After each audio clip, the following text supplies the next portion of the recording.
Bismillahirrahmanirrahim. Assalamualaikum warahmatullahi wabarakatuh. Selamat berjumpa kembali dengan saya pemilik warung sembako semi grosir di channel Tokyo Junior.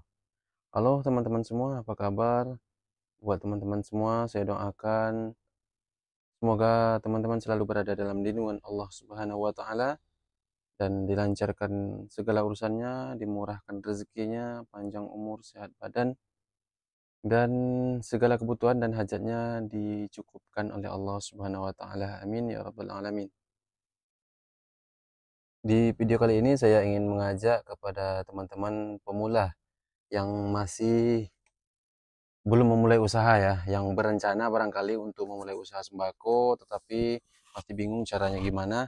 Nah, teman-teman, di video kali ini saya ingin menjelaskan kepada teman-teman yang baru ingin memulai usaha sembako. Di sini ada 7 tips nantinya yang akan saya berikan kepada teman-teman. Mudah-mudahan tips ini bisa teman-teman ikuti dan langsung diterapkan ya. Semoga nantinya usaha kita itu berjalan lancar, begitu setelah kita buka, berkembang, dan dari retail bisa menjadi grosir hendaknya teman-teman, seperti setelah yang saya jalani pada saat ini. Nah teman-teman, 7 tips ini saya berikan kepada teman-teman dengan secara gratis ya, tapi setidaknya teman-teman juga bisa bantu channel Tokyo Junior dulu dengan cara like, komen, dan subscribe-nya ya teman-teman. Karena subscribe itu juga gratis ya teman-teman ya. Nah di sini kita mulai dengan yang pertama, yaitu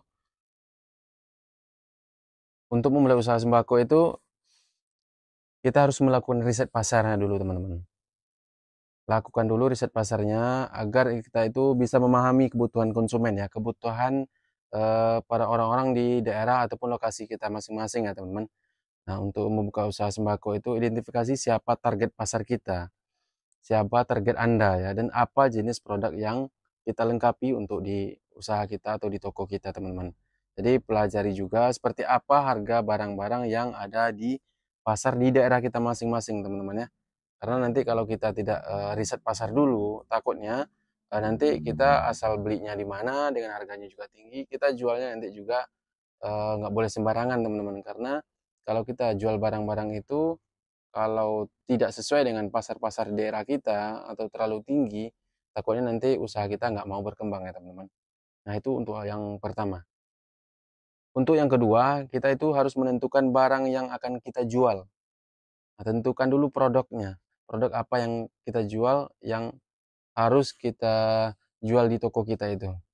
Tentukan produknya, apa yang akan kita jual untuk mencari pemasok yang dapat memberikan stok yang berkualitas, dapat memberikan stok berkualitas dengan harga yang kompetitif. Nah, kompetitif ini maksudnya teman-teman, dengan harga yang bisa kita jual lagi ya, dengan tidak kalah kalah jual nantinya kita dengan toko-toko retail maupun grosir yang sudah duluan memulai usaha daripada kita. Jadi usahakan kita itu cari pemasoknya, pemasok barang itu dengan harga juga terjangkau yang bisa kita jual nanti ya teman-teman. Nah itu untuk yang kedua. Nah untuk yang ketiga, kita itu harus betul-betul menghitung modal yang akan dibutuhkan. Contohnya sekarang ini kita punya modal 5 juta dulu ya, berarti kita retail dulu teman-teman. Akhirnya ini saya contohkan, kita retail dulu, buka usaha umpamanya 5 juta. Dengan modal 5 juta itu kita harus cari tahu barang-barang apa saja yang dibutuhkan dan lengkapi barang-barangnya. Kita nggak boleh sembarangan beli gitu ya. Takutnya nanti barangnya nggak terjual, kita uang kita cuma sedikit, modal kita cuma sedikit ya. Jadi nggak boleh sembarangan teman-teman. Dan nggak kalah penting di sini yang keempat itu teman, tentukan lokasinya ya. Ini sebetulnya bukan di urutan yang keempat. Kalau menurut saya ini adalah di urutan kedua, tetapi banyak para orang-orang pengusaha itu mengatakan kalau ini adalah tips yang seperti ini. Ini hanya langkah yang keempat.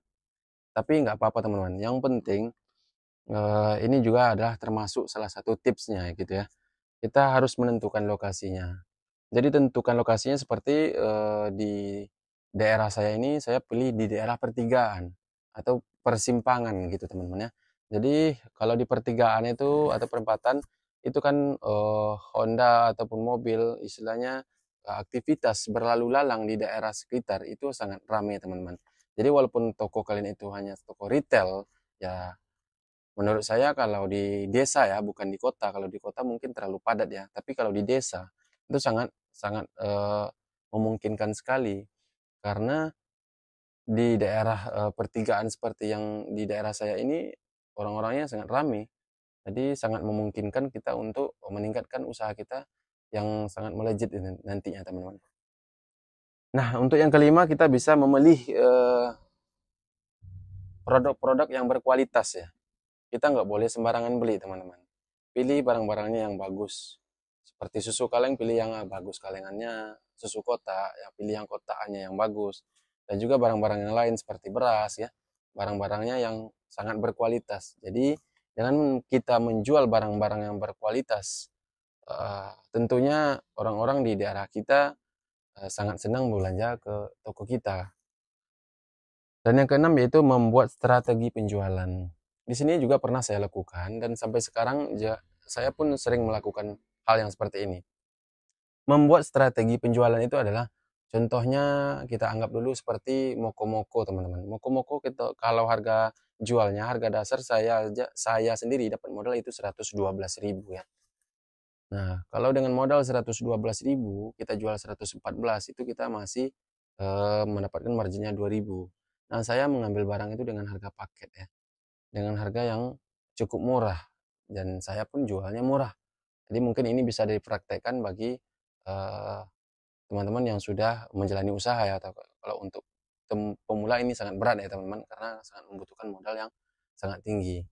Jadi buat teman-teman jangan putus asa dulu ya. Mudah-mudahan rezeki teman-teman itu makin meningkat, usahanya makin berkembang dan membuat perkembangan usahanya itu nanti dari retail itu bisa menjadi grosir hendaknya. Amin ya rabbal alamin. Nah, untuk yang terakhir itu yang ketujuh, kita itu melakukan pembukuan toko itu dengan rapi sebetulnya teman-teman. Jadi kita harus membuat pembukuan toko itu dengan rapi tujuannya agar kita tahu omset atau pendapatan kita per hari, rekapan per bulannya, kita tahu pendapatan kita berapa, pengeluaran kita berapa.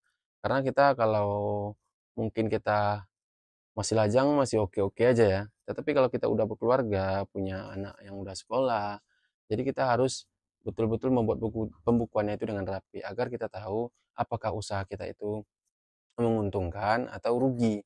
Jadi jangan asal asal membuat pembukuan agar usaha kita itu jangan bangkrut nantinya teman-teman. Nah itulah segelintir usaha 7 tips usaha sembako yang bisa saya berikan kepada teman-teman. Semoga bisa bermanfaat buat teman-teman semua. Jangan lupa ya untuk terakhirnya untuk tekan like, komen, dan subscribe-nya buat teman-teman semua. Terima kasih. Billahi taufiq wal hidayah, waridho wal inayah. Assalamualaikum warahmatullahi wabarakatuh.